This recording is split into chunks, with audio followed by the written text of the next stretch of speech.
যাচ্ছি। তো প্রথমে এসব পৃষ্ঠটানের কথায়। পৃষ্ঠটান হচ্ছে যে কোনো লিকুইডের সারফেস তার যে ক্ষেত্রফল বা এরিয়া সেটা মিনিমাইজ করতে চায়, কমাতে চায়। তার ফলে কি হয়, ওই লিকুইডের সারফেসটা টান টান হয়ে থাকে। এটা হয় হচ্ছে আণবিক বলের কারণে, সেটা আমরা একটু পরেই ব্যাখ্যা করতে যাচ্ছি। বাট ঘটনাটা কি সেটা তুমি একটু দেখো। তুমি বাস্তব জীবনে এরকম ঘটনা দেখে থাকবে, তো সেখান থেকে তুমি পৃষ্ঠটানের আইডিয়াটা পেতে পারো। ধরা যাক একটা গ্লাস কানায় কানায় পানিতে ভর্তি, একেবারে ফুল টু দ্য ব্রিম যেটাকে বলি আমরা, পুরোপুরি কানায় কানায় পানিতে ভর্তি। তার মানে একেবারে গ্লাসের রিম পর্যন্ত এখানে পানি। এবার তুমি চাইলে কাজ করতে পারো, কয়েন বা অনেকগুলো পয়সা নিয়ে তুমি খুব সাবধানে এর ভিতরে ফেলতে থাকো একটা একটা করে। এমন ভাবে ফেলবে না যাতে পানি ছিটকে পড়ে, খুব আস্তে সাবধানে একটা একটা করে কয়েন পানির উপর ছেড়ে দাও। তাহলে কয়েনগুলো কই গিয়ে জমা হবে? গ্লাসের তলায় গিয়ে কয়েনগুলো এইভাবে জমা হবে, এরকম এরকম করে জমা হতে থাকবে কয়েনগুলো। কিন্তু কয়েনের যতটুকু ভলিউম বা যতটুকু আয়তন, ততটুকু পানিকে নিশ্চয়ই তলা থেকে সরিয়ে দিবে। তুমি অনেকগুলো কয়েন দিয়ে ফেলার পরেও দেখতে পাবে যে পানি গ্লাস থেকে পড়ে যাচ্ছে না। পানি গ্লাসের উপরে এইরকম হয়ে থাকবে, এইরকম করে পানি ফুলে থাকবে। তো এরকম করে হয়েও ফুলে পড়ে যাচ্ছে না কেন? কারণ পানির এই যে পৃষ্ঠটা, উপরের যে পৃষ্ঠটা, এটা টান টান হয়ে রাবারের পর্দার মতো বা রাবারের একটা চাদরের মতো টান টান হয়ে থাকতে চায়। তো এই যে এই ঘটনাটা যে ঘটলো, সেটা কার জন্য ঘটলো? পৃষ্ঠ টান বা সারফেস টেনশনের কারণে এই ঘটনাটা ঘটলো। এবং আরো অনেক ঘটনা আমরা পৃষ্ঠটানের জন্য ঘটতে দেখি। যেমন উপর থেকে পড়ার সময় পানির ফোঁটা যে গোল হয়ে যায়, তার কারণ হচ্ছে পৃষ্ঠটান। তারপরে যে সাবানের বুদবুদ আমরা যে ফুলাই গোল হয়ে যায়, চারদিক থেকে পৃষ্ঠটানের কারণে পর্দাটা বা সাবানের যে বুদবুদের যে স্কিন, সেটা হচ্ছে টান টান হয়ে থাকতে চায়, এই জন্য জিনিসটা গোল হয়ে যায়। তুমি দেখো টেবিলের উপর তুমি একটু পানি ফেললে পানিটা এরকম ফ্ল্যাট হয়ে প্রথমেই ছড়িয়ে যায় না, পানিটা এইরকম হয়ে থাকে, এইরকম হয়ে থাকে পানিটা। পানির ফোঁটাটা সাইড থেকে দেখলে তখন এরকম দেখা যায়, এরকম।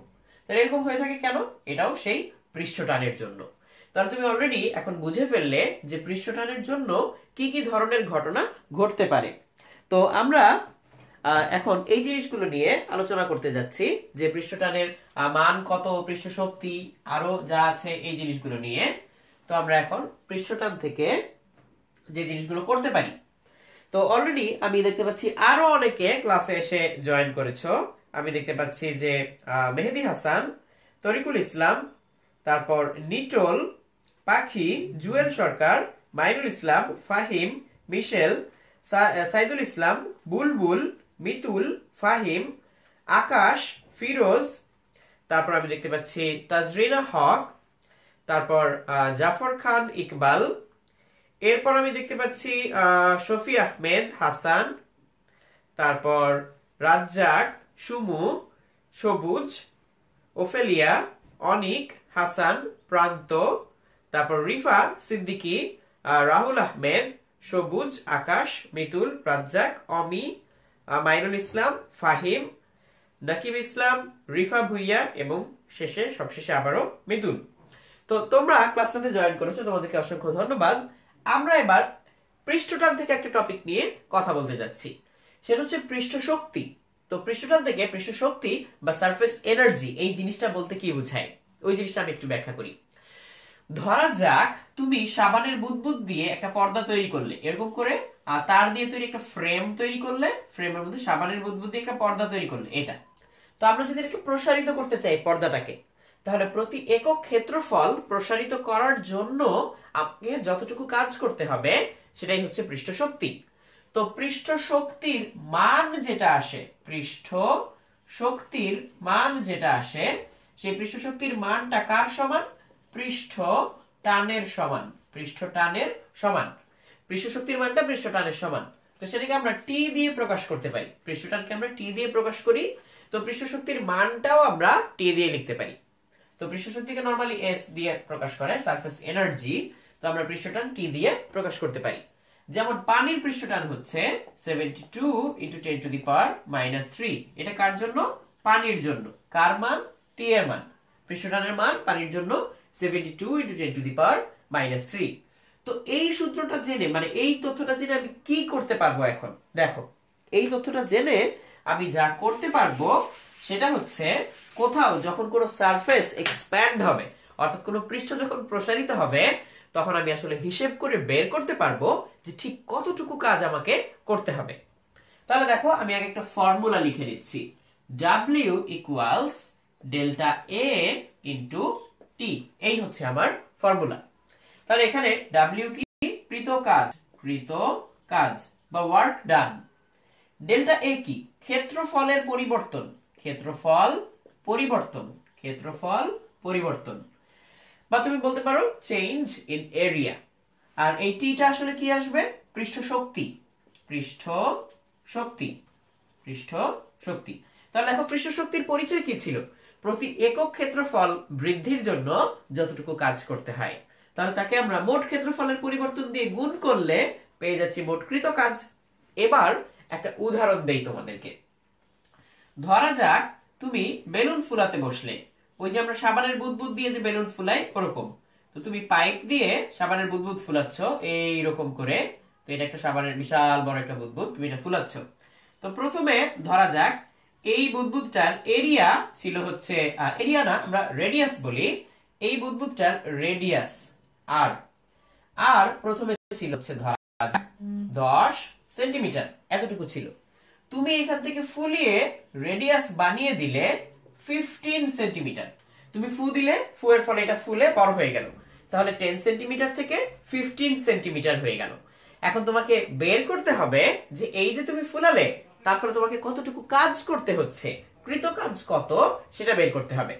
তাহলে আমি টি এর ভ্যালুটা বলে দেই, আর তোমরা যদি পারো তাহলে আমাকে হিসেব করে জানাও যে কতটুকু কাজ করতে হয়। তাহলে তোমাদের টাস্ক হচ্ছে W কত বের করা, আর আমি টি এর ভ্যালুটা বলে দিচ্ছি। টি এর ভ্যালু আমি বলে দিচ্ছি 60 ইন্টু 10 টু দি পাওয়ার -3, এই হচ্ছে টি এর ভ্যালু। তাহলে কেউ কি খেয়াল করে দেখেছো আমি যে এই টি এর ভ্যালুটা পানির টি এর চেয়ে একটু কম দিলাম? পানির ছিল 72 ইন্টু 10 টু দি পাওয়ার -3, আমি কিন্তু দিলাম 60 ইন্টু 10 টু দি পাওয়ার -3। এর কারণ কি? কারণটা বলে দেই। কারণটা হচ্ছে পিওর পানি, যেটা বিশুদ্ধ পানি, তার জন্য তুমি 72 ইন্টু 10 টু দি পাওয়ার -3 পাবে। কিন্তু তুমি যদি পানির সাথে সাবান মিশাও তাহলে পৃষ্ঠটান একটু কমে যায়। পানির সাথে সাবান মিশলে পৃষ্ঠটান একটু কমে যায়। তাহলে এই জন্য আমরা এখানে একটু কম দিয়েছি। এক্স্যাক্টলি এতটুকু হবে কিনা জানি না, বাট আমি এতটুকু দিলাম। তাহলে t equal 60 into 10 to the power -3। তুমি আমাকে হিসেব করে জানাও যে এই w এর পরিমাণ কত হবে। তাহলে আমরা কিভাবে করব? অলরেডি আমাদের এখানে ফর্মুলাটা লেখাই আছে যে w equals delta a into t। তাহলে ডেল্টা a ছিল চেঞ্জ ইন সারফেস এরিয়া, আর t ছিল পৃষ্ঠ শক্তি বা সারফেস এনার্জি, যার মান আসলে পৃষ্ঠটানের মানের সমান। তাহলে রেডিয়াস 10 থেকে 15 হচ্ছে রেডিয়াস, আর ছিল 10 সেন্টিমিটার, সেখান থেকে রেডিয়াস হয়ে গেল 15 সেন্টিমিটার। তাহলে আমি কিভাবে অঙ্কটা করব? দেখো ডেল্টা এর মান বসাতে হবে। দেখো যখন ক্যাপিটাল আর হবে তখন এই গোলকের পৃষ্ঠতলের ক্ষেত্রফল কত হবে? গোলক বা স্ফিয়ারের যে সারফেস এরিয়া বা পৃষ্ঠতলের ক্ষেত্রফল, তার ফর্মুলা হচ্ছে 4 পাই আর স্কয়ার। তাহলে শুরুতে কত ছিল? শুরুতে নিশ্চয়ই ছিল 4 পাই স্মল আর স্কয়ার। তাহলে পার্থক্য কত? তুমি 4 পাই কমন নাও, 4 পাই কমন নিলে আসবে capital R square minus small R square. তাহলে এই হচ্ছে তোমার ক্ষেত্রফলের পরিবর্তন। কিন্তু খুবই ইম্পর্টেন্ট একটা কথা, এটা এখন একটু খেয়াল করে দেখো। এই যে ক্ষেত্রফলের পরিবর্তনটা হচ্ছে, সাবানের বুদবুদের বেলায়, বাবলের বেলায়, সোপ বাবলের বেলায় এটা ডাবল। কেন? কারণ সোপ বাবলের বাইরে একটা সারফেস থাকে আউটার সারফেস, ভিতরে আরেকটা সারফেস থাকে ইনার সারফেস। তার মানে বহিস্থ যে পৃষ্ঠতল আর অন্তঃস্থ যে পৃষ্ঠতল, দুইটা পৃষ্ঠ। তাহলে এখানে ক্ষেত্রফলের পরিবর্তন হবে 2 into 4 pi capital R square minus small R square. আমি আর এর ভ্যালু দিলাম কিসে? সেন্টিমিটারে। তুমি মিটারে নিয়ে যেতে চাইলে সেন্টিমিটার স্কয়ার থেকে মিটার স্কয়ারে নিতে চাইলে 10 টু দি পাওয়ার 4 দিয়ে ডিভাইড করতে হবে। তাহলে আমি অঙ্কটা করে দিচ্ছি, সবাই ভালো করে খেয়াল করো। w equals delta a into t। তাহলে ডেল্টা a হবে 2 into 4 pi capital R square minus small R square into t। এটাকে ভাগ করতে হবে 10,000 দিয়ে। কেন? 10,000 দিয়ে ভাগ করলাম সেন্টিমিটার স্কয়ার থেকে মিটার স্কয়ারে নেয়ার জন্য। আর এই 4 পাই আর স্কয়ার মাইনাস আর স্কয়ার এটা কোথা থেকে আসলো? ক্ষেত্রফলের পরিবর্তন। কার? গোলকের ক্ষেত্রফলের পরিবর্তন। কিন্তু 2 দিয়ে গুণ করলাম কেন? কারণ সোপ বাবলের বাইরে একটা সারফেস থাকে, ভিতরে আরো একটা সারফেস থাকে। কারণ বাইরে বাতাস, মাঝখানে পানির লেয়ার, তার ভিতরে আবার বাতাস, তাই দুই পাশে দুইটা স্তর। এটা যদি সাবানের বুদবুদ না হয়ে পানির ফোঁটা হতো তাহলে কিন্তু একটাই সারফেস থাকতো, বাইরে বাতাস, ভিতরে পানি, তাই একটা সারফেস। তখন আমরা এই 2 দিয়ে গুণ করতাম না, কিন্তু এখন আমাকে 2 দিয়ে গুণ করতে হচ্ছে সাবানের বুদবুদ বলে। তাহলে এই ছিল আমার রেজাল্ট। তাহলে এখান থেকে যদি আমি ক্যালকুলেট করি, তাহলে আমি একটা ক্যালকুলেটর নিচ্ছি। তাহলে এই ক্যালকুলেটর দিয়ে আমরা এখন হিসাবটা করব। দেখো, আমরা লিখলাম 2 into 4 pi into R square minus small R square. তো ক্যাপিটাল আর কত ছিল? 15 square. 15 square minus 10 square into T কত ছিল? ইন্টু টি ছিল হচ্ছে আমাদের 60 into 10 to the power minus 3। এটাকে আমরা ডিভাইড করব কি দিয়ে? 10,000 দিয়ে, অর্থাৎ 10 টু দি পাওয়ার 4 দিয়ে। তাহলে আমরা আগে যে অ্যানসার পাচ্ছি 188.49 ডিভাইডেড বাই 10,000, তাহলে হচ্ছে 0.019। তাহলে আমাদের অ্যানসার হচ্ছে W ইকুয়ালস 0.019 জুল। এবার আমি কমেন্টে দেখতে চাচ্ছি কে কে অ্যানসারটা করতে পেরেছো। তাহলে দেখি, আমি এর মধ্যে একটা প্রশ্ন পেয়েছি যে মিশেল জানতে চেয়েছো সোপ না হলে অন্য কিছু থাকলে কি ডাবল হতো না? অ্যানসার হচ্ছে সোপের ব্যাপার না, ব্যাপারটা হচ্ছে বাবল কিনা। যদি বাবল হয় তাহলে এই 2 হবে, আর যদি বাবল না হয়ে ড্রপলেট হয়, পানির ফোঁটা, তেলের ফোঁটা, গ্লিসারিনের ফোঁটা, তাহলে এই 2টা হবে না। অলরেডি অনেকেই 0.0188 এই অ্যানসারটা বের করতে পেরেছো। তো আমি অ্যাপ্রক্সিমেট করে 0.019 লিখেছি। আমি দেখতে পাচ্ছি নাকিব ইসলাম, তারপর হচ্ছে প্রদীপ কুমার পল, আহনাফ তাহমিদ, সবুজ, খাদিজাতুল কোবরা, মোহাম্মদ নাইম হাসান, ইব্রাহিম হোসেন, ফাহিম, তারপর নাকিব, জেরিন ইসলাম, মাকসুদুর রহমান, আশিক আহমেদ, তারপর সবুজ, সাদিয়া আক্তাব, তাসনুভ আহমেদ, রিহান, মিতুল, তারপর রিহান, আবারও নাকিব, আদিল নেওয়াজ, মিতুল, তোমরা এই অ্যানসার গুলো বের করতে পেরেছো।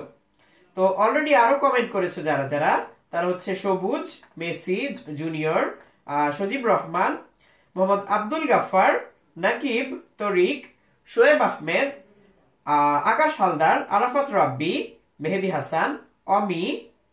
অমি একটা প্রশ্ন করেছো যে বৃষ্টি সমবেগে নিচে পড়ে কেন? এই উত্তরটা আমি একটু পরেই দিতে যাচ্ছি। আমি যখন ভিসকোসিটি নিয়ে আলোচনা করব তখন আমি এই উত্তরটা দিয়ে দিব যে বৃষ্টি কেন সমবেগে পড়ে।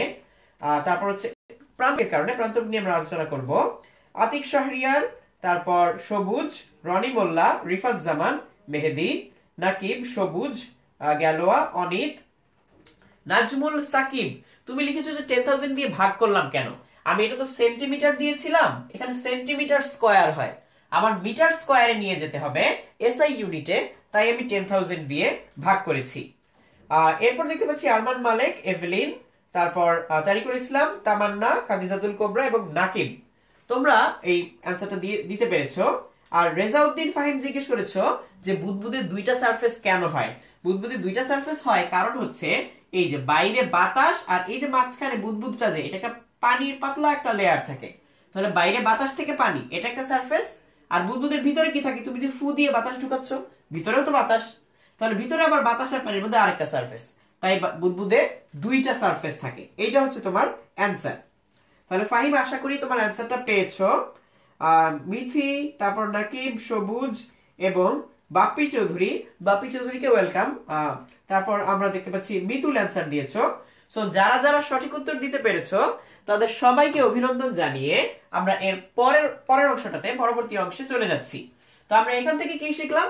যে সারফেস বড় হলে কতটুকু কাজ হয় সেটা কিভাবে বের করতে হয়। এরপর আমি যে টপিকটায় যাব সেটা হচ্ছে, তোমরা গত ক্লাসে অনেকেই প্রশ্ন করেছিলে যে সংশক্তি এবং আসক্তি, অ্যাডহিশন এন্ড কোহিশন, এই দুইটা ফোর্স বলতে কি বোঝায়। তো আমি এখন সেই আলোচনায় যাচ্ছি, সংশক্তি এবং আসক্তি।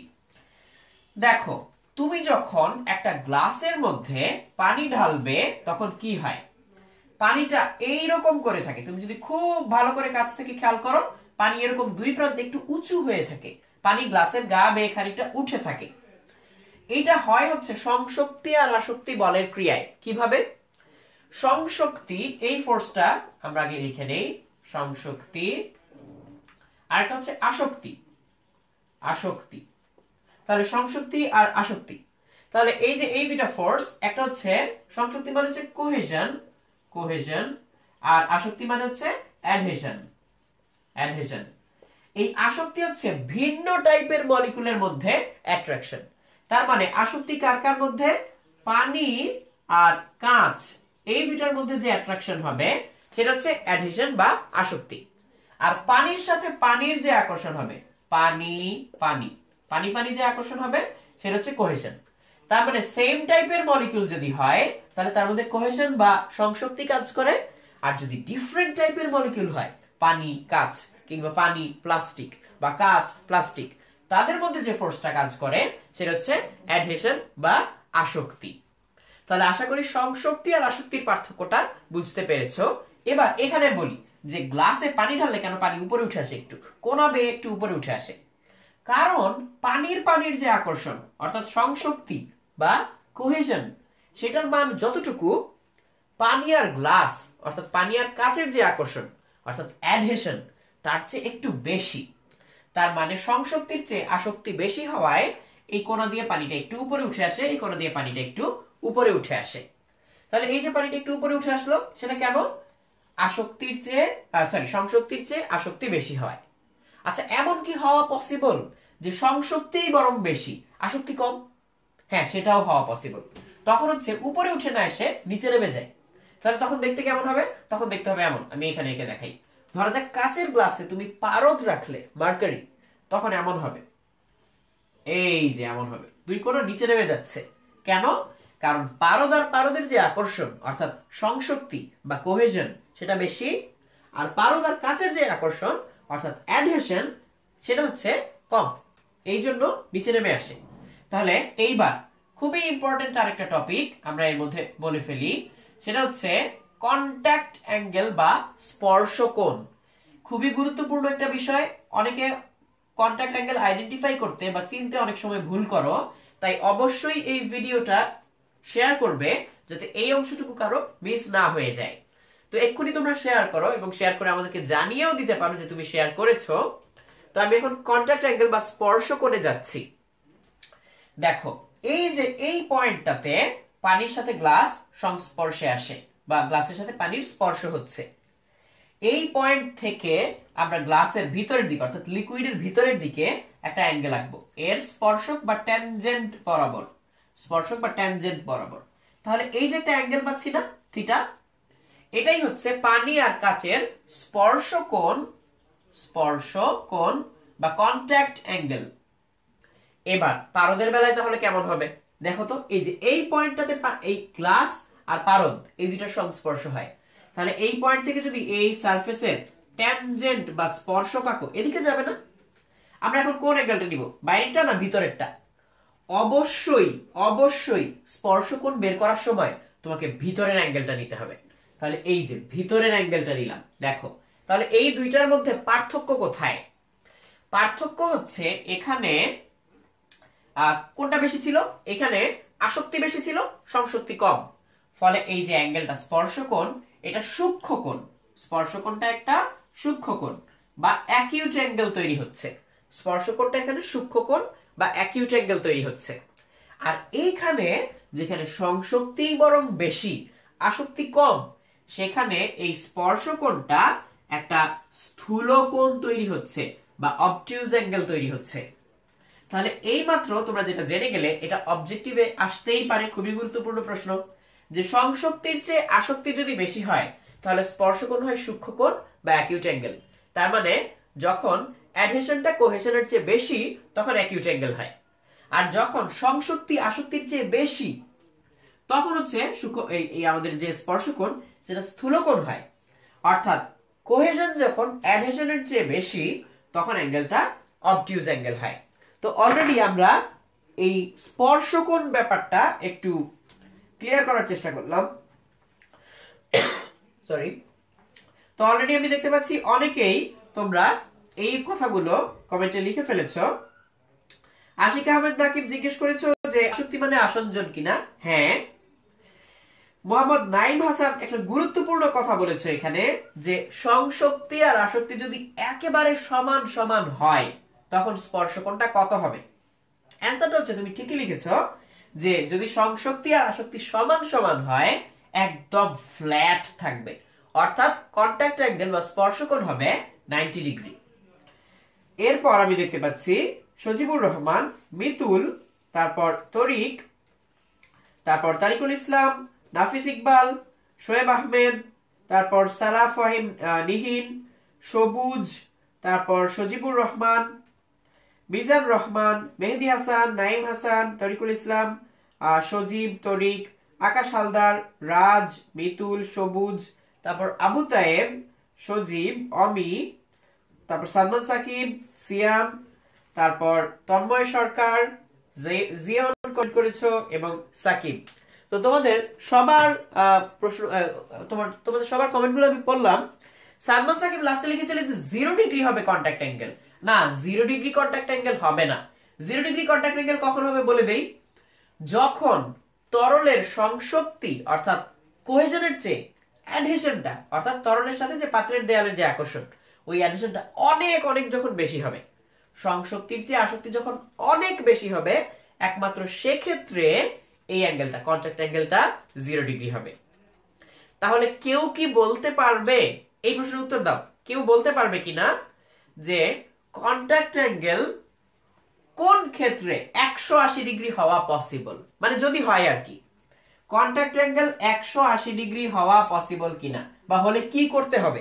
এই প্রশ্নটার উত্তর চিন্তা ভাবনা করে এক্ষুনি আমাকে কমেন্টে জানাও যে এই প্রশ্নের উত্তর কি হবে, যে কন্টাক্ট অ্যাঙ্গেল 180 ডিগ্রি হওয়ার জন্য আমাদেরকে কি করতে হবে। আর অবশ্যই অবশ্যই এক্ষুনি ভিডিওটা শেয়ার করে দাও। তাহলে ভিডিওটা শেয়ার করো আর এই প্রশ্নের উত্তর আমাকে কমেন্টে জানাও, যে কন্টাক্ট অ্যাঙ্গেল 180 ডিগ্রি পাওয়ার জন্য আমাদেরকে কি করতে হবে, যে কি হলে কন্টাক্ট অ্যাঙ্গেল 180 ডিগ্রি হবে। তাহলে তোমরা চিন্তা করতে থাকো, আর আমি একটু এটা মুছে দেই, মুছে আমরা আবার শুরু করব। এরপর আমরা হচ্ছে ক্যাপিলারিটি বা কৈশিকতায় চলে যাব। আসলে যে পৃষ্ঠটান, সংশক্তি, আসক্তি এগুলোর ফলে যা হয়, যে চিকন পাইপ বেয়ে পানি আস্তে আস্তে উপরের দিকে উঠে আসে। তো ওই ব্যাপারগুলো নিয়ে আমরা আস্তে আস্তে আলোচনা করব।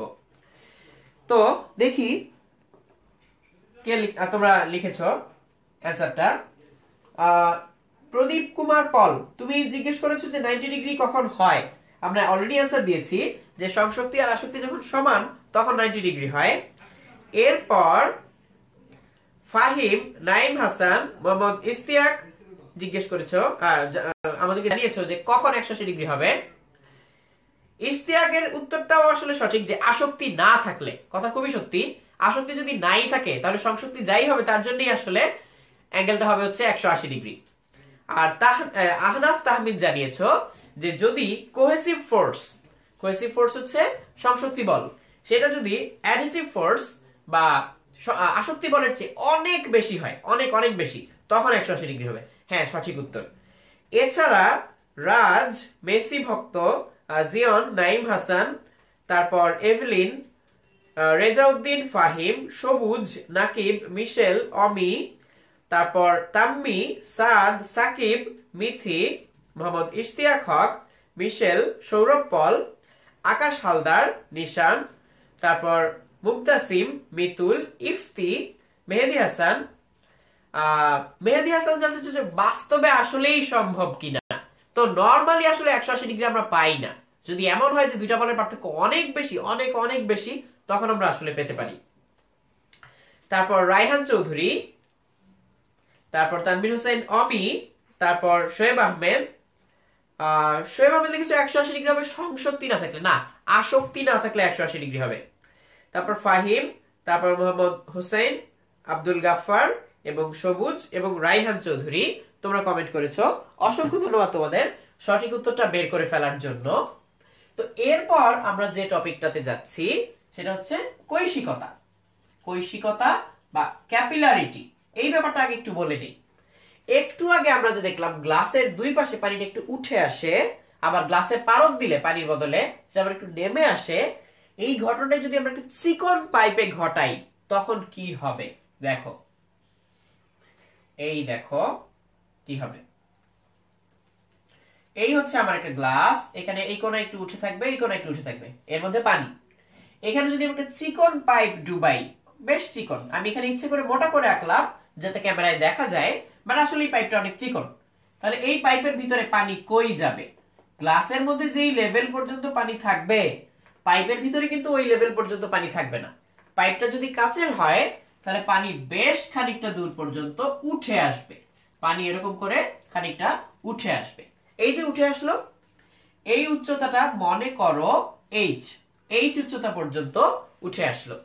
তাহলে এই যে এরকম কাচের চিকন টিউবের ভিতর দিয়ে লিকুইডটা যে উঠে আসলো, এই ঘটনাটাকে বলা হয় কৈশিকতা বা ক্যাপিলারিটি।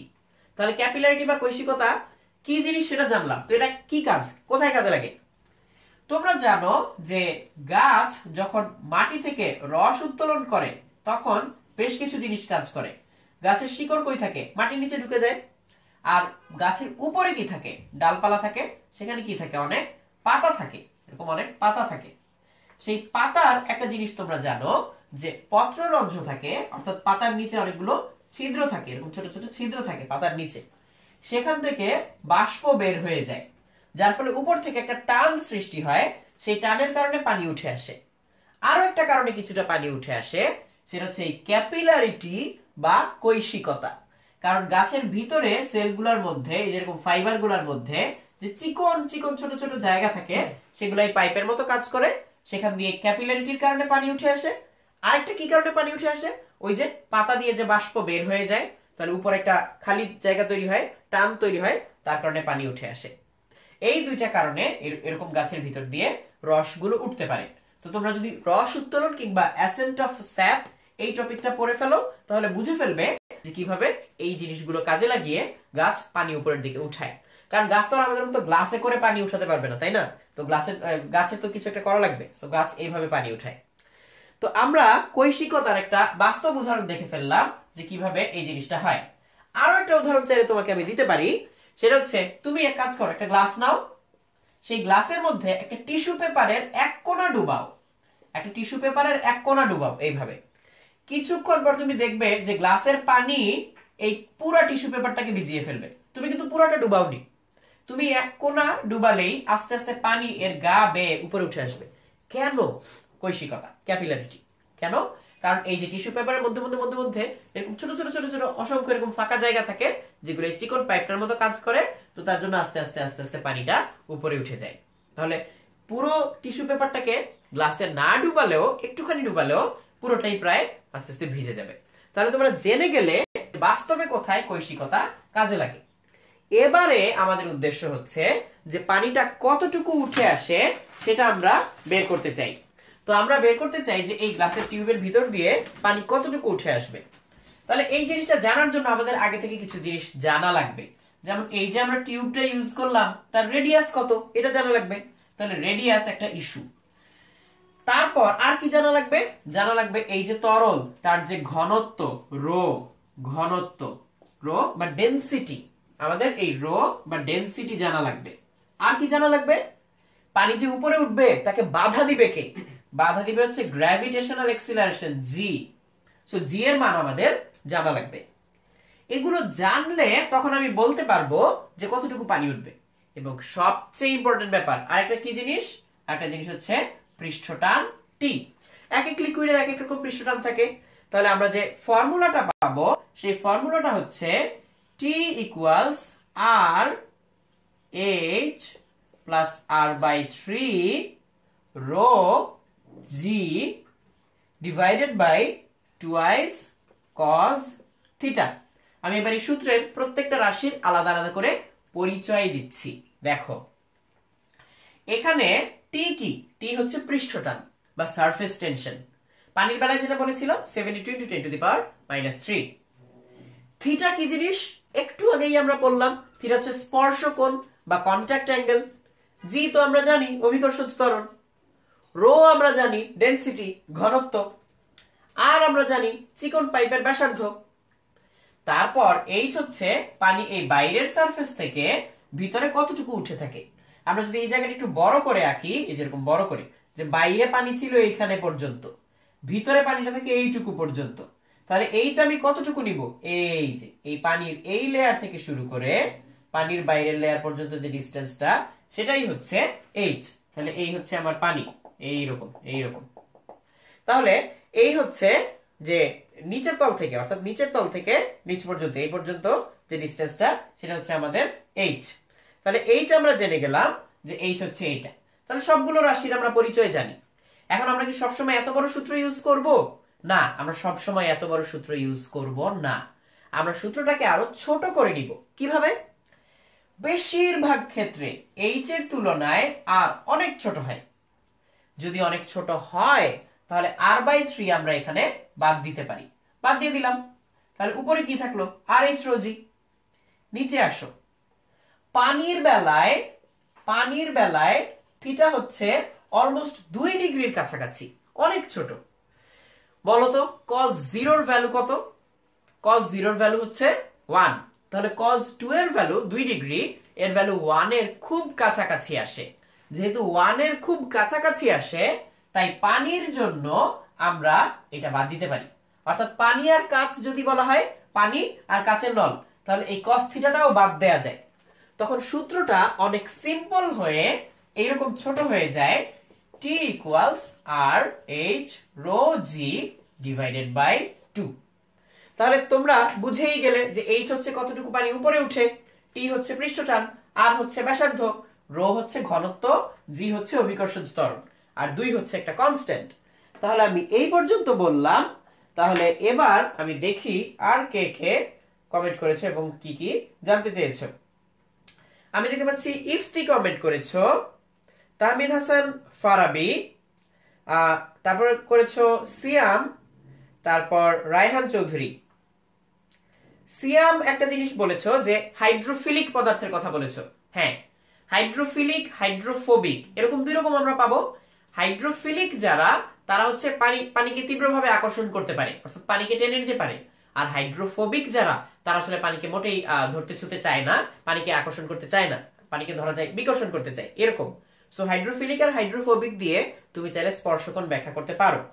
তারপর আমি দেখতে পাচ্ছি নিশান, ফারাবি, তারপর ইফতি, ফাহিম, সাকিব, মিথি, অমি, মোহাম্মদ নাইম হাসান, সাকিব, তরিক, তানভীর হোসেন, অমি তার হয়তো খুব বেশি চান্স নেই, মিতুল, জয়, তাপস সরকার, রুবেল, তারপর রেজাউদ্দিন ফাহিম, মোহাম্মদ নাইম হাসান, তারপর সাকিব, রাজ্জাক, সিয়াম, তাহমিদ, সবুজ, অমি, মেহেদি হাসান, ফারাবি, গ্যালোয়া, মিথি।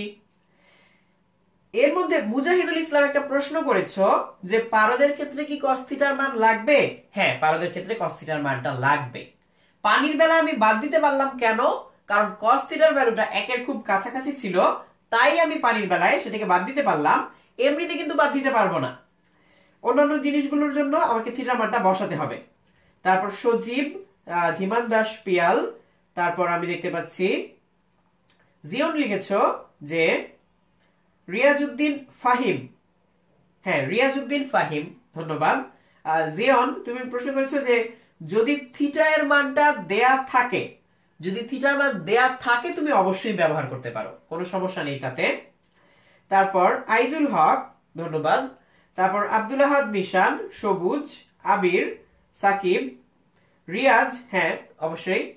তো আমরা তোমাদের কমেন্টগুলো পড়লাম। তো আমরা এখন এখান থেকে কিছু প্রবলেম চাইলে করতে পারি, এখান থেকে আমরা কিছু প্রবলেম করতে পারি।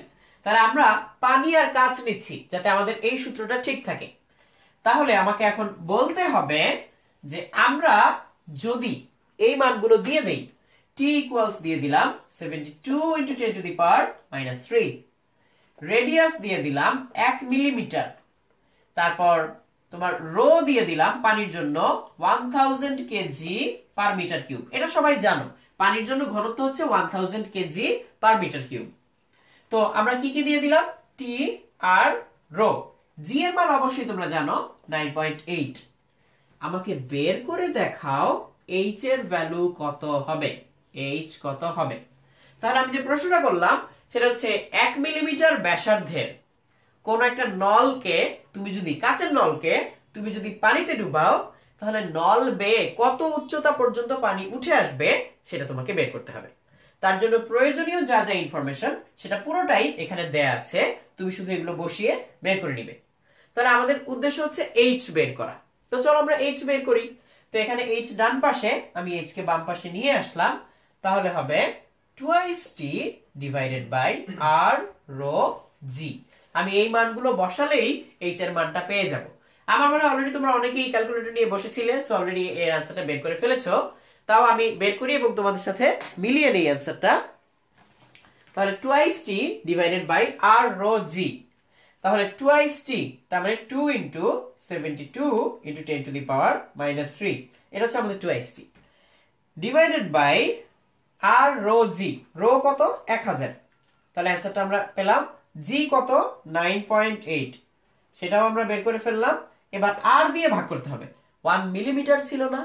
1 মিলিমিটার মানে কত মিটার? 10 to the power -3। তাহলে ডিভাইড করতে হবে 10 টু দি পাওয়ার -3 দিয়ে। তাহলে অ্যানসার যেটা পাওয়া যায় সেটা হচ্ছে 0.0147। 0.0147, এটা কিন্তু মিটার। তাহলে এটাকে যদি আমরা মিলিমিটারে নেই তাহলে কত পাবো? অ্যানসারটা হচ্ছে 14.7 মিলিমিটার। 14.7 মিলিমিটার। আর তুমি যদি মিটারে রাখো তাহলে হয়ে যাবে 0.0147 মিটার। তাহলে এই অ্যানসারটা যাদের আসবে তাদের উত্তর সঠিক। তো আমি দেখি কে কে সঠিক উত্তর বের করতে পারলে। অলরেডি আমি অনেক উত্তর পেয়ে গিয়েছি। যেমন আমি দেখতে পাচ্ছি অমি, সজীব, আহনাফ তাহমিদ, মেহেদি, প্রদীপ কুমার পল, তরিকুল ইসলাম, তাম্মি, নাকিব, সৌরভ পল, আসিফ মুক্তাদির, তারপর আদিব আক্তাব, সজীব, আলী, তামান্না, ইফতি, ফারাবি, রোমান, ফাহিম, শাহিন আলম, রাজ, সাদিয়া, গ্যালোয়া, রুবাইদ কবির, পূর্ণ রহমান, মেসি, সায়েদ মেহেদি, তারপর মুজাহিদুল ইসলাম, মেহেদি হাসান, রিয়াজউদ্দিন ফাহিম, মোহাম্মদ নাইম হাসান, রোমান, তাম্মি, শোয়েব আহমেদ এবং ফাহিম আবারও লিখেছো। তো 14.7 মিলিমিটার মিশেল এবং অমি তোমরাও অ্যান্সার দিয়েছো। তানভীর হাসান, অমি তুমি বিশাল একটা অ্যান্সার দিয়েছো। 0.01469387755। অসংখ্য ধন্যবাদ এত অ্যাকুরেট অ্যান্সার দেওয়ার জন্য। তো এবার তোমাদের প্রতি আমার আরেকটা প্রশ্ন, খুব মনোযোগ দিয়ে শোনো। ধরা যাক তুমি পৃথিবী থেকে একটা রকেটে করে ইন্টারন্যাশনাল স্পেস স্টেশনে গেলে, এমন একটা জায়গায় যেখানে হচ্ছে কোনো গ্র্যাভিটি নেই, জি এর মান 0, জি এর মান 0, কোনো গ্র্যাভিটি নেই। সেক্ষেত্রে কৈশিকতা কাজ করবে কিনা? কৈশিকতা কাজ করবে কিনা? কৈশিকতা কাজ করবে? তো এই প্রশ্নের উত্তর আমাকে একটু জানাও। জি এর মান যদি 0 হয় তাহলে কৈশিকতা কাজ করবে কিনা? আমি চাইলে প্রশ্নটা একটু পাল্টে লিখতে পারি এরকম করে, যে আমরা যদি গ্র্যাভিটিলেস এনভায়রনমেন্টে পানির গ্লাসের মধ্যে একটা কাচের টিউব ডুবাই তাহলে পানিটা কই যাবে, কতটুকু উঠবে? উঠবে নাকি উঠবেই না, নাকি উঠে বের হয়ে আসবে? এই প্রশ্নের উত্তরটা আমাকে কমেন্টে জানাও। তো একটু মাথা খাটাও। অলরেডি এটা উত্তর দেওয়ার জন্য যা যা জানা দরকার তুমি এর মধ্যেই তা জেনে গিয়েছো। তো এখন মাথা খাটিয়ে উত্তর দাও। যদি গ্র্যাভিটেশনাল অ্যাক্সিলারেশন 0 হয়, উইল ক্যাপিলারিটি ওয়ার্ক? তার মানে এখানে পানি উপরে উঠবে কিনা, উঠলে কতটুকু, এই বিষয়গুলো চিন্তা করে এক্ষুনি আমাকে কমেন্টে জানাও। তো আমি দেখি কে কে অ্যান্সার করেছো। আমি দেখতে পাচ্ছি অনেকেই অ্যান্সার করেছো। গ্যালোয়া, নাইম হাসান, নাহিদ তমাল, তারপর ত্রয়ী মিত্র, তোমরা বলেছো যে কাজ করবে না, এবং তাহমিদ আমাদেরকে জানিয়েছো যে করবে এবং অনেক ভালো মতো করবে, এটা জানিয়েছো। তারপর আহমেদ নাকিব বলেছো যে পানি ইনফিনিটি পর্যন্ত উঠবে। গ্যালোয়া বলেছো অনির্ণেয়। তোমাদের দুইজনের মানে ম্যাথমেটিক্যাল পার্সপেক্টিভ থেকে একই রকম ফর্মুলা থেকে তোমরা অ্যানসারটা বের করেছো, ইনফিনিটি কিংবা অনির্ণেয়। এবং আলামিন হোসেন, তারপর মিশেল, তোমরা অনেকেই বলেছো যে করবে না। মিশেল বলেছো কাজ করবে কিন্তু সামথিং, আর সামথিং আর কি লিখো নাই।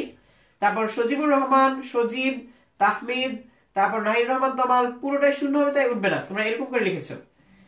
জিও লিখেছো যে না না না, মানে কাজ করার কোনো প্রশ্নই উঠছে না, উঠবেও না নামবেও না, এরকম অনেক অ্যান্সার আমি পাচ্ছি।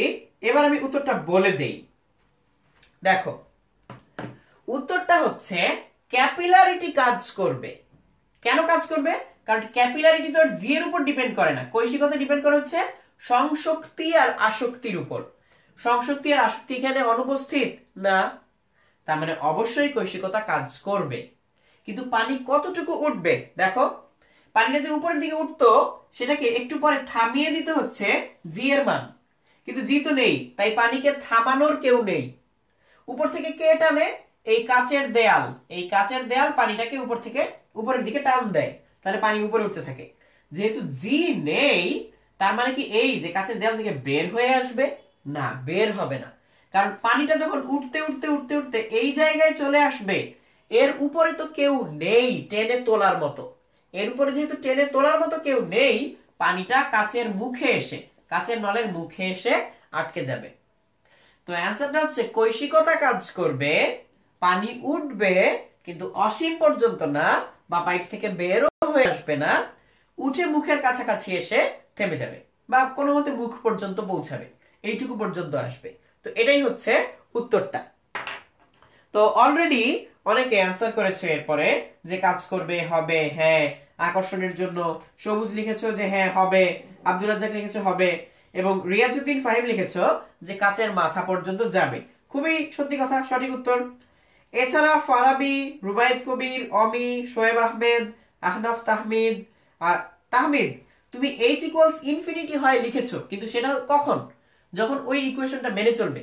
কিন্তু যখন উপর থেকে টান দেওয়ার কেউ নেই, তখন ওইখানে এসে পানিটা থেমে যাবে। যদি কাচের নলটা অসীম পর্যন্ত বিস্তৃত থাকতো, তাহলে পানি সত্যি সত্যি অসীম পর্যন্ত যেতে পারতো। কিন্তু কাচের নল যেহেতু লিমিটেড, তাই পানিটাও এখানে এসে আটকে যাবে, যদি গ্র্যাভিটিলেস এনভায়রনমেন্ট হয়, ওজন শূন্য পরিবেশ হয়। আশা করি তোমাদের অ্যান্সারটা পেয়েছো। নিউটনের প্রথম সূত্র অনুযায়ী চলে যাবে না, চলে যেতে পারবে না, কারণ চলে গেলে এই কাচের দেয়াল কি নিচের দিকে আকর্ষণ করবে না, আবার টেনে ধরবে। সো প্রথম সূত্র অনুযায়ী যেতে পারবে না, এভাবে কাজ করে না জিনিসটা। তারপর মুজাহিদুল ইসলাম, তারপর গ্যালোয়া, আমি সেভাবেই বললাম, তুমি যা দেখতে চাচ্ছ আমি ওরকম করেই বললাম, তুমি নিজে একটু মিলিয়ে নিতে পারো চাইলে। সিয়াম, সিয়াম জানতে চাচ্ছ বের কেন হবে না, কেন বের হবে তুমি সেটা বলো আমাকে। কারণ যদি বের হতে চায় তাহলে তো উপর থেকে কাউকে টান দেওয়া লাগবে, টান দিতে পারবে না। আর পানিটা যখন ওঠে ত্বরণ নিয়ে ওঠে না, সো নিউটনের প্রথম সূত্র অনুযায়ী বের হতে পারবে না আসলে। অমি, তারপর জুনাইদ আহমেদ, তারপর গ্যালোয়া বলেছো, হ্যাঁ আমি সেটাই বললাম তোমাকে, তুমি চাইলে বের করে দেখতে পারো। চলনশীল বস্তু কাচের মাথা দিয়ে পানি বের হবে। ফাহিম বলেছো যে চলনশীল বস্তু চলতে চায়, তাই কাচের মাথা দিয়ে পানিটা বের হবে। অ্যান্সার হচ্ছে পানি এখানে ত্বরণ নিয়ে আসলে ওঠে না, ত্বরণ নিয়ে যদি উঠতো তখন আসলে বের হয়ে আসতে পারতো, ত্বরণ নিয়ে ওঠে না, বের হবে না। আচ্ছা, তো আমরা আরেকটা প্রশ্ন পেয়েছি। মেহেদি হাসান লিখেছো যে টিউবওয়েলের পানি কৈশিকতার জন্য উপরে উঠে কিনা। অ্যান্সার হচ্ছে না, টিউবওয়েলের পানি কৈশিকতার জন্য উপরে উঠে না। টিউবওয়েলের ভিতরে ভালভ থাকে, আমরা বারবার টিউবওয়েলের ভিতরের পাইপটাকে উঠানামা করে সেই ভালভের মাধ্যমে পানিটাকে উঠাই। পানি যখন ভালভ অতিক্রম করে তখন আর নিচে নামতে পারে না, শুধু উপরে উঠতে পারে। সো এইভাবে আমরা পানি উঠাই। তাহলে টিউবওয়েলে ভালভ থাকে, আমরা ভ্যাকুয়াম ক্রিয়েট করে পানিকে বারবার পাম্পের মাধ্যমে টেনে তুলে আনি, এটা হচ্ছে টিউবওয়েলের মেকানিজম। তো চলো আমরা এতক্ষণ তো কৈশিকতা নিয়ে কথা বললাম, এবারে আমরা এর পরবর্তী টপিকে চলে যাই, সেটা হচ্ছে সান্দ্রতা। তাহলে আমরা সান্দ্রতায় যাই। সান্দ্রতা বা ভিসকোসিটি, সান্দ্রতা বা ভিসকোসিটি। তাহলে ভিসকোসিটি বলতে আমরা কি বুঝবো? ভিসকোসিটি বলতে আমরা বুঝবো যে একটা তরল কত বেশি ঘন, ঠিক থেকে আঠালো, এই টাইপের ব্যাপার। যেমন পানির ভিতর দিয়ে তুমি একটা কয়েন ফেলে দাও, দেখো টুপ করে পানি নিচে পড়ে যাবে। কিন্তু তুমি এক বোতল মধু কিংবা এক বোতল গ্লিসারিন, তার ভিতর দিয়ে একটা কয়েন ফেলে দেখো তো, এত তাড়াতাড়ি কি পড়বে? জীবনেও না, খুবই আস্তে আস্তে পড়বে। কিন্তু এর আগে লিকুইড না, হ্যাঁ এরা লিকুইড, মধু একটা লিকুইড, গ্লিসারিন একটা লিকুইড। তাহলে কেমন লিকুইড? অনেক বেশি ঘন সান্দ্র লিকুইড বা ভিসকাস লিকুইড। তাই এদের ভিতর দিয়ে পড়ার সময় ও একটা বাধা দানকারী বল প্রয়োগ করে। তো ধরা যাক এটা একটা টিউব, এই টিউবের মধ্যে হচ্ছে পানি, তার ভিতর দিয়ে একটা বল পড়ে যাচ্ছে, এরকম একটা বল। এই বল যে নিচের দিকে পড়ার সময় পানির একটা বাধা দানকারী বল অনুভব করবে। বাধা দানকারী বলটা কোন দিকে হবে? ও যেদিকে যেতে যায় তার বিপরীত দিকে একটা বাধা দানকারী বল অনুভব করবে। সেই বলটা যদি হয় এফ, সেই এফ হচ্ছে 6 পাই আর ইটা ভি। কার পরিচয় কি আমি একটু বলে দেই। এখানে 6 পাই আর ইটা ভি, এই যে বললাম এখানে কার পরিচয় কি সেটা একটু বলে দেই। 6 পাই একটা কনস্ট্যান্ট, এটা কোত্থেকে আসলো? এটা হচ্ছে এই গোলক আকৃতির জন্য এই কনস্ট্যান্টটা আসে 6 পাই। তুমি যদি এখানে ত্রিভুজ, চতুর্ভুজ কিংবা অন্য কিছু নাও তাহলে এই মানটাও ধীরে ধীরে মানে অন্য কিছুর জন্য অন্য মান হয়ে যাবে। 6 পাই আর আরও গোলকের জন্য আসে, তাহলে 6 পাই আর এটা গোলকের জন্য একটা কনস্ট্যান্ট। এটা হচ্ছে সান্দ্রতা গুণাঙ্ক, কোএফিসিয়েন্ট অফ ভিসকোসিটি, সান্দ্রতা গুণাঙ্ক বা কোএফিসিয়েন্ট অফ ভিসকোসিটি।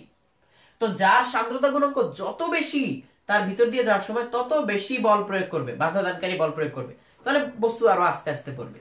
আর এই ভি হচ্ছে এই মুহূর্তে বলটা যেই বেগে নিচের দিকে পড়ে। তাহলে চলো এখান থেকে আমরা একটা প্রবলেম সলভ করে ফেলি।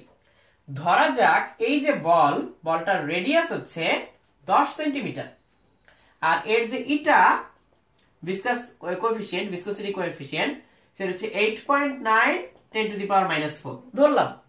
তাহলে আর হচ্ছে 10 সেন্টিমিটার, এটা হচ্ছে 8.9 10 টু দি পাওয়ার -4। আর যে বেগে বলটা নিচের দিকে পড়ছে সেই বেগটা হচ্ছে 10 মিটার পার সেকেন্ড। এত বেগে বলটা নিচের দিকে পড়ে। তাহলে আমরা আর জানি, ইটা জানি, ভি জানি। এই যে আর জানি, ইটা জানি, ভি জানি, আর 6 পাই তো তুমি জানোই। তাহলে বাধা দানকারী বল কত এক্ষুনি হিসেব করে আমাকে জানাও। তো তোমরা খুব ইজিলি এটা ক্যালকুলেটরে হিসাব করে ফেলতে পারবে। তোমরা হিসাব করতে করতে আমিও হিসাবটা করে ফেলি, বাট কিছু কথা মনে করিয়ে দিই। এই বলটা নিচের দিকে পড়ে, এর মানে কি? বলটা নিশ্চয়ই পানির চেয়ে ভারী, তা নাহলে তো পানিতে ফেললে নিচের দিকে পড়তো না। তাহলে বলটা ভারী, সে নিচের দিকে পড়তে চায়, তাই বস্তু যেদিকে পড়তে চায় সান্দ্রতাজনিত বাধাদানকারী বল তার বিপরীত দিকে। খুবই গুরুত্বপূর্ণ বিষয়টি আমরা আলোচনা করছি। সো অবশ্যই অবশ্যই এই ভিডিওটা এক্ষুনি শেয়ার করো। শেয়ার করলে তোমার বন্ধুরাও এই জিনিসগুলো জানতে পারবে এবং তোমরা পরে এই বিষয়গুলো নিয়ে আলোচনা করতে পারবে। তাহলে শেয়ার করো এবং শেয়ার করে আমাদেরকে জানিয়ে দাও তুমি যে শেয়ার করলে। তো আমি আবার আমার আলোচনায় ফিরে আসি। এই বস্তুটা নিশ্চয়ই পানির চেয়ে ভারী, তাই পানির ভিতর দিয়ে সে নিচের দিকে পড়তে চায়। তাই বস্তু যেদিকে পড়তে চায় তার বিপরীত দিকে কাজ করবে বাধা দানকারী বল, কারণ ও বাধা দিতে চায়। সান্দ্র বল, যেটা সান্দ্রতাজনিত বাধা দানকারী বল, সান্দ্র বল বলা ঠিক না, সান্দ্রতাজনিত বাধা দানকারী বল, সেটা হচ্ছে বিপরীত দিকে কাজ করবে, উপরের দিকে। কিন্তু যদি একটা বাবল হয়, পানির ভিতরে একটা বাবল হয়, বাবল কোন দিকে উঠে?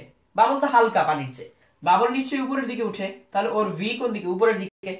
তাহলে এর উপরে সান্দ্রতাজনিত বাধা দানকারী বল কোন দিকে কাজ করবে? নিচের দিকে। এই বলটা কাজ করবে তখন নিচের দিকে। তাহলে বস্তু যেদিকে যায় তার বিপরীত দিকে এই বাধা দানকারী বলটা কাজ করে। এবার চলো আমরা এই মানটা বের করে ফেলি। ফোর্স 6 পাই, 6 ইনটু 3.14159, এটা হচ্ছে পাই এর মান। আর হচ্ছে 10 সেন্টিমিটার, মিটারে নিলে 0.1 হয়, ইনটু আমাদের কত ছিল? 8.9 10 টু দি পাওয়ার -4। আমি নিচে লিখি, এটা নিচে লিখি 6 ইনটু পাই ইনটু আর হচ্ছে 0.1, এটা হচ্ছে 8.9 10 to the power -4, R V হচ্ছে 10। এবার আমি যদি এটা ক্যালকুলেটরে বসাই তাহলে পাবো 6 পাই, আমি আবার করি জিনিসটা, 6 পাই into 0.1 into 8.9 into 10 to the power -4 into 10। Answer হচ্ছে 0.0167, 0.0167 নিউটন। এত ফোর্স এর উপরে বাধা দানকারী বল হিসেবে কাজ করবে। তো আমি দেখি অলরেডি তোমরা অনেকেই মনে হয় বের করে ফেলেছো। সৌরভ পল জিজ্ঞেস করেছো যে পরন্ত বস্তুর আকার যদি পরিবর্তিত হয় তখন কিভাবে বের করব। অ্যান্সার হচ্ছে যদি আকার পরিবর্তিত হয় যদি গোলক থাকে তাহলে 6πr হবে, কিন্তু গোলক না হয়ে যদি অন্য কিছু হয়, অন্য কনস্ট্যান্ট আসবে যেটা আপাতত তোমাদের বইয়ে দেয়া নেই। সো সেটা নিয়ে তোমাকে চিন্তা করতে হবে না, তোমাকে অন্য অবজেক্ট দিবে না, তোমাকে শুধু গোলকই দিবে, খালি গোলকের রেডিয়াস পরিবর্তন হতে পারে, সেটা অবশ্যই তুমি আশা করি পারবে। অলরেডি আমি দেখতে পাচ্ছি অনেকেই কমেন্ট করেছো, সিয়াম লিখেছো যে এফ যেহেতু বিপরীতে কাজ করে সেটা নেগেটিভ লিখবো কিনা আমরা। তুমি যদি এফ কে যদি শুধু বল বলো তাহলে নেগেটিভ অবশ্যই, এই ভি এর বিপরীত দিকে।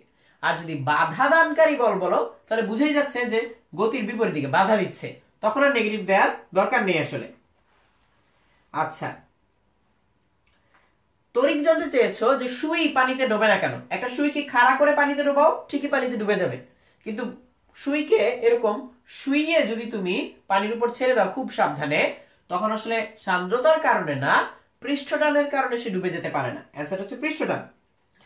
আহনাফ তাহমিদ, তারপর রিয়াজউদ্দিন ফাহিম, তারপর ত্রয়ী মিত্র, ওবায়দুর রহমান, তারপর প্রদীপ কুমার পল, তাম্মি, আলামিন হোসেন, তারপর রুমানিস্টাইন, মিথি, নাকিব, আলম, গ্যালোয়া, রায়হান, তারপর আব্দুর রাজ্জাক, আসিফ, সজীব, তারপর ফাহিম, তারপর মুজাহিদুল ইসলাম, এরপর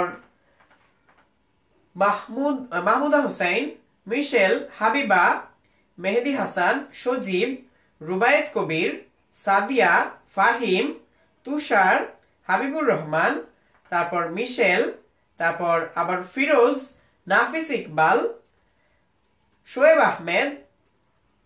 আচ্ছা, তাহমিদ একটা জিনিস জানতে চেয়েছো, হেলিকপ্টার, সাঁতারু, সাবমেরিন এদের উপর সান্দ্রতা কাজ করবে কিনা। হ্যাঁ, অবশ্যই করবে, সান্দ্রতা ডেফিনেটলি কাজ করবে। তারপর যখন পানিতে ভেসে থাকবে তখন কি সান্দ্রতা উপরের দিকে কাজ করবে? আসলে সান্দ্রতা কোন দিকে কাজ করবে? তুমি ভেসে হোক আর ডুবে হোক, যেদিকে যেতে চাও তার বিপরীত দিকে সান্দ্রতা কাজ করবে। আচ্ছা, বাবল তো উপরে যায়, বাধা নির্বল কেন কাজ করবে, এটা হচ্ছে ফাহিম জানতে চেয়েছো। বাবল উপরে যাওয়ার সময় তার চারপাশের যে পানির লেয়ারটা থাকে সেটাকে সাথে করে নিয়ে উপরে যেতে চায়, তাই ওই লেয়ারটার সাথে তার আশেপাশের লেয়ার গুলার কাইন্ড অফ লিকুইড ফ্রিকশন হয়, সেটাই সান্দ্রতা। এই জন্য উপরে যাওয়ার সময় সান্দ্রতা বল নিচের দিকে কাজ করবে। তারপর জারিফ তাজওয়ার, আসিফ সৈকত, রোকন, তারপর আরমান এবং মেসি কমেন্ট করেছো, তোমাদের অসংখ্য ধন্যবাদ। আমরা এখন এর পরের টপিকে যাচ্ছি, সেটা হচ্ছে অন্তবেগ বা প্রান্তবেগ। এই টপিকটাতে যাচ্ছি, অন্তবেগ বা প্রান্তবেগ এটা কি জিনিস আগে একটু বলে নেই। যখন একটা বৃষ্টির ফোঁটা বাতাসের ভিতর দিয়ে পড়তে থাকে তখন এর উপরে নিচের দিকে কাজ করে কোন বল? নিচের দিকে কাজ করে এর পৃথিবীর আকর্ষণ বল mg। উপরের দিকে কাজ করে কোন বল? সান্দ্রতা জনিত যে বাধা দানকারী বল সেটা।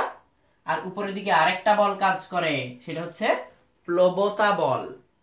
তাহলে তুমি যদি এর দুই পাশের বল ইকুয়েট করো, হিসাব করো, তাহলে এক সময় বেগ বাড়তে বাড়তে সান্দ্রতা বলও বেড়ে যায় এবং নিচের দিকের বল আর উপরের দিকের বল সমান হয়ে যায়। তাহলে উপরের দিকের নিচের দিকের বল সমান হলে বস্তুর কোনো ত্বরণ থাকে না। ত্বরণ না থাকা মানেই বস্তু তখন সমবেগে নামবে। তাহলে এটাই হচ্ছে উত্তর, যে বৃষ্টির ফোঁটা নিচে পড়ার সময় প্রথমে নিচের দিকে বেগ বাড়তে থাকে, কিন্তু যত বেশি বেগ বাড়বে বাধা দানকারী বল উপরের দিকে বাড়তে থাকে। যখন নিচের বল উপরের বল সমান হয়ে যায় তখন বস্তুর বেগ আর বাড়ে না, সমবেগে বাকি পথ নেমে আসে। তাহলে আমি একটা প্রশ্ন পেয়েছিলাম যে বৃষ্টির ফোঁটা কেন সমবেগে পড়ে, এইটা হচ্ছে তার উত্তর। যদি প্রান্তবেগ না থাকতো তবে আমাদের অবস্থা কাহিল হয়ে যেত বৃষ্টির সময়। বৃষ্টির ফোঁটা পড়তে পড়তে বৃষ্টির বেগ এতই বাড়তো যে বৃষ্টির ফোঁটা হাতে পড়লে হাত ছিদ্র করে ফেলার সম্ভাবনা ছিল। তো প্রান্তবেগে পড়ে বলে আর সেই জিনিসটা হয় না, তো আমরা বেঁচে যাই।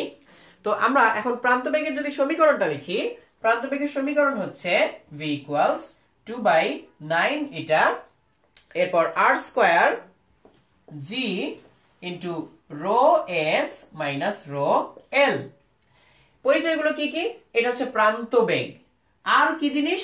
ওই ফোঁটা বা যে বস্তু তার ব্যাসার্ধ, আমরা গোলক ধরে নিচ্ছি। জি জানো অভিকর্ষজ ত্বরণ। রো এস হচ্ছে যে বস্তু, সেই বস্তুর ঘনত্ব বা ডেনসিটি। রো এল হচ্ছে চারপাশে যে লিকুইড বা যে ফ্লুইডটা থাকবে তার ডেনসিটি। আর 9 হচ্ছে একটা কনস্ট্যান্ট, তুমি জানো নিউমেরিক কনস্ট্যান্ট, এটা হচ্ছে সান্দ্রতা গুণাঙ্ক। তাহলে বলো তো যদি এই যে ভিসকোসিটি কোএফিসিয়েন্ট হয় 10 টু দি পাওয়ার -5, আর এর মান হয় 10 টু দি পাওয়ার -3, জি এর মান হয় 9.8, রো এস হয় 1000, রো এল হয় 1, তাহলে প্রান্তবেগ ভি কত? তাহলে আমি সব মানগুলো দিয়ে দিলাম, তুমি জাস্ট হিসাব করে আমাকে প্রান্তবেগের মানটা জানাও। তাহলে আমরা যদি একটা ক্যালকুলেটর নেই, ক্যালকুলেটর সাহায্যে ইজিলি আমরা এই জিনিসটা ক্যালকুলেট করতে পারবো।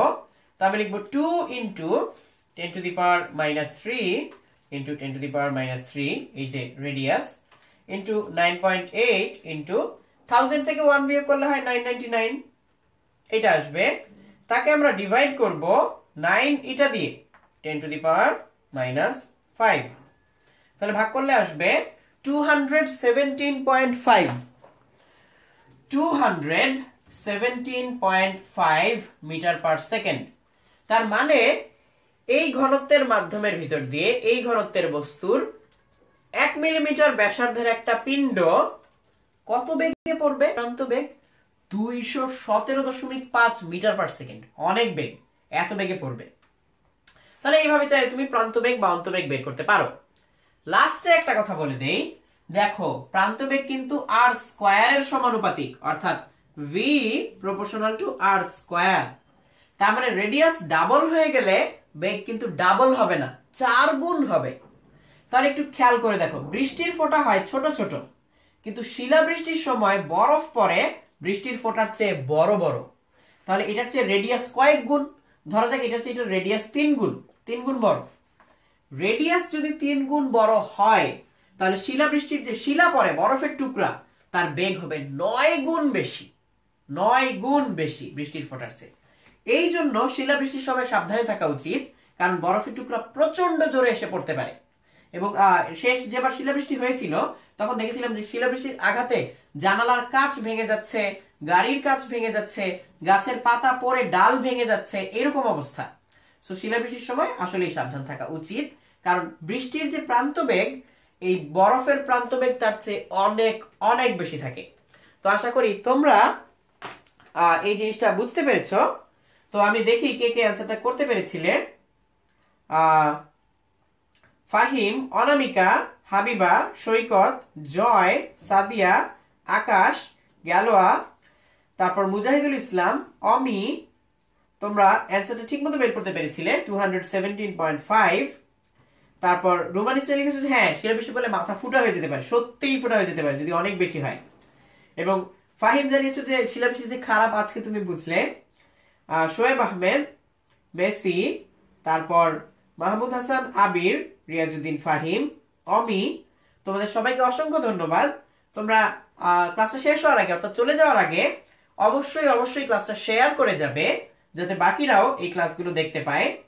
তো তোমাদেরকে অসংখ্য ধন্যবাদ দিয়ে আমরা আজকে আমাদের সান্দ্রতা বা ভিসকোসিটি দিয়ে আমাদের আজকের ক্লাসটার সমাপ্তি ঘোষণা করছি।